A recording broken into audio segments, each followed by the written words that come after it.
আজকের এই পরিবর্তিত পরিস্থিতিতে আমরা সকলেই বলছি আগামী নতুন বাংলাদেশ বিনির্মাণ করার জন্য আমাদের একটা নতুন রাজনৈতিক বন্দোবস্ত দরকার, আমাদের একটা নতুন সামাজিক চুক্তি দরকার। বাংলাদেশের গত 53 বছরেও আমরা যেটি করতে পারি নাই, গত 1.5 দশকে ফ্যাসিবাদের জাতাকলে শুধুমাত্র রাজনীতি, গণতন্ত্র, ভোটাধিকারী পৃষ্ঠ ছিল না, সমাজের সর্বস্তরে নৈতিকতা, নৈতিক মূল্যবোধ হারিয়ে গিয়েছে।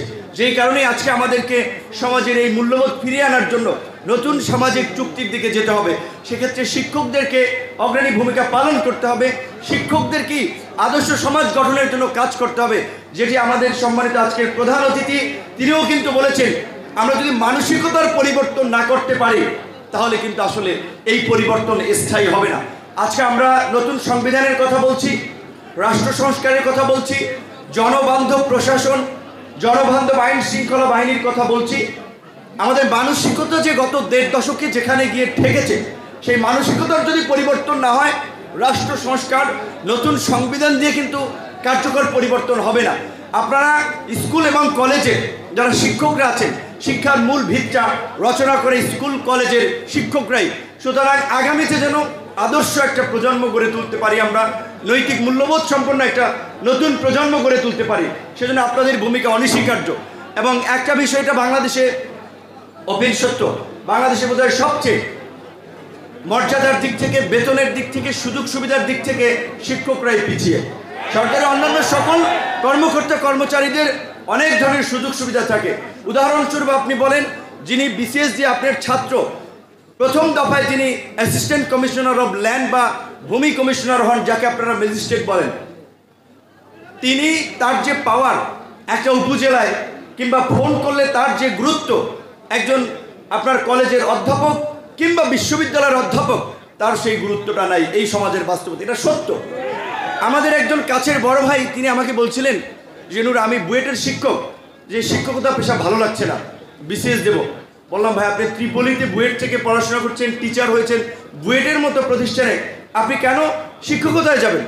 সে বলছে, দেখো আমার বাড়ি কুষ্টিয়া অঞ্চলের দিকে, ঈদের সময় আমি বাড়ি যাব, আমি ট্রেনের টিকিটটাও পাই না। তো আমার বন্ধু সে এই আপনার ম্যাজিস্ট্রেট, তো তাকে দিয়ে আমার টিকিটটা ম্যানেজ করাতে হচ্ছে, মানে তার একটা পাওয়ার আছে। তো এই যে বিসিএস কেন্দ্রিক যে ক্ষমতার অপব্যবহার এবং অর্থবিত্তের মালিক বনে যাওয়ার যে একটা সংস্কৃতি, যার কারণে মেধাবী ছাত্রদের বেশিরভাগেরই প্রথম পছন্দ থাকে বিসিএস।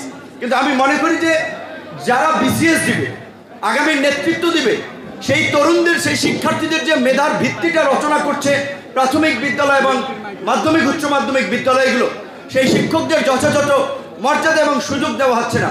শিক্ষকরা কেন 2য় শ্রেণীর চাকরি করবেন? প্রত্যেক পেশায়, সেটা প্রাইমারি হোক, হাই স্কুল হোক, কলেজ হোক, শিক্ষকদেরকে অবশ্যই সমস্ত ধরনের শিক্ষকতা পেশা এবং শিক্ষকদেরকে 1ম শ্রেণীর চাকরিতে উন্নীত করতে হবে। আজকে সরকারি যে বেতন কাঠামো, সেটা বিসিএস এর কিংবা 1ম শ্রেণীর সকলের জন্যই, আপনার 9ম গ্রেডে যারাই জয়েন করে তাদের সবার জন্যই প্রযোজ্য। সর্বসাকুল্যে বোধ হয় 35,000 টাকা বেতন। একজন ফার্স্ট ক্লাস অফিসার কিংবা শিক্ষক, আপনাদেরকেও যদি সেই 9ম গ্রেডে প্রমোটেড করা হয়, 35,000 টাকার বেতন দিয়ে বর্তমান বাস্তবতায়, সামাজিক বাস্তবতায় মর্যাদার সাথে এই সমাজে টিকে থাকা যায় না।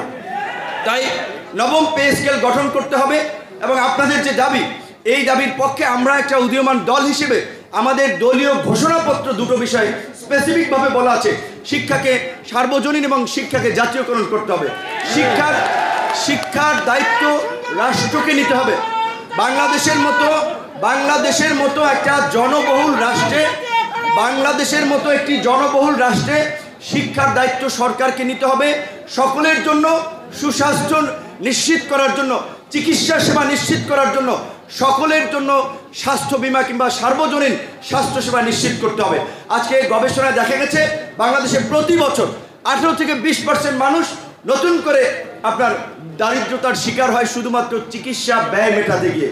বঙ্গবন্ধু শেখ মুজিবুর রহমান মেডিকেল বিশ্ববিদ্যালয়, যেটা বিএসএমএমইউ, একজন ভাইস চ্যান্সেলর বলেছিলেন, ডাক্তাররা যদি কমিশন না খায় 60% চিকিৎসা ব্যয় কমে যাবে। তো এই যে চিকিৎসা সবার নাগালে পৌঁছে দেওয়ার জন্য, সবার স্বাস্থ্য সুরক্ষার জন্য চিকিৎসাকেও গুরুত্ব দিতে হবে এবং শিক্ষা তো সকলেরই প্রথম চয়েস।